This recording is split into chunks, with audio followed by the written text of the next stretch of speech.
Hey guys, welcome to my review of Avengers issue 30. It was a very confusing issue, so let's try to get through it as smoothly as possible. So the issue begins where last issue left off, and the Avengers are still mid-battle 50 years into the future. And their battle gets disrupted because we get to meet the Avengers of the future, so basically the 50s in the future.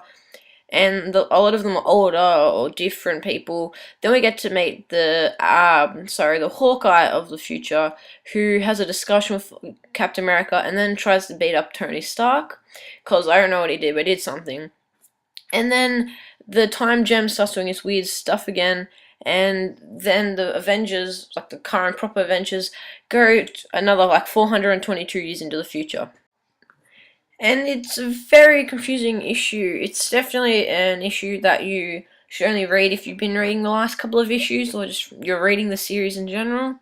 You shouldn't really just pick this up randomly, unless, you know, maybe just get a couple of issues before this, and then get this one, because then it'll make sense. If not, it doesn't make sense at all. Like, even with me, I've been reading the series for a few months now, and I'm still sort of confused.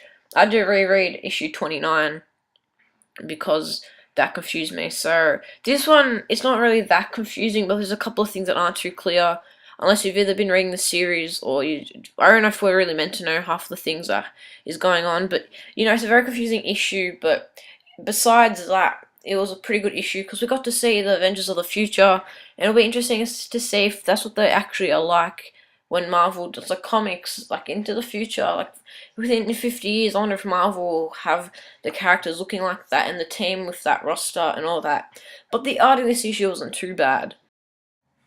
The art was good. Like, it was interesting to see the Avengers and the future Hawkeye, and it looked great. But like, for example, this picture on the screen right now, this is like the third page, I think, and it's like in the middle of the battle.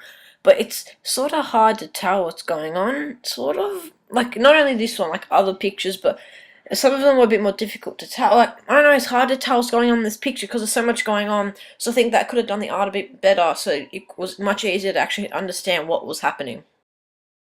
But overall, it was a good issue. Was it the best? No, but it wasn't the worst either. I guess it could have been a bit better, like I said, with the art. Could have been a bit more clear what was going on. It was very confusing, like I did mention earlier on.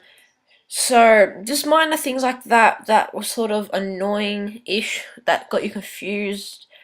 But I liked how when we saw, like, the future, like on the last page, like the Avengers go to next, it looked like the Days of Future Past, future from the X-Men Days of Future Past, and I really liked that. I don't think they really tried to do that, but it reminded me of that, so I thought that was pretty cool.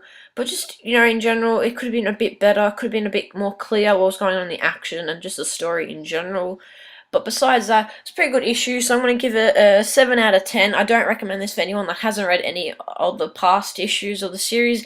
If you want to actually understand this issue, you have to have read other comics from the series, and I do just recommend reading this series in general. And that is all for this comic book review. Hope you enjoyed the video. I hope you agree with what I said. I have many more comic book reviews on my channel, so make sure to check them out. And while you're there, don't forget to like, comment, and subscribe, and I'll see you next time.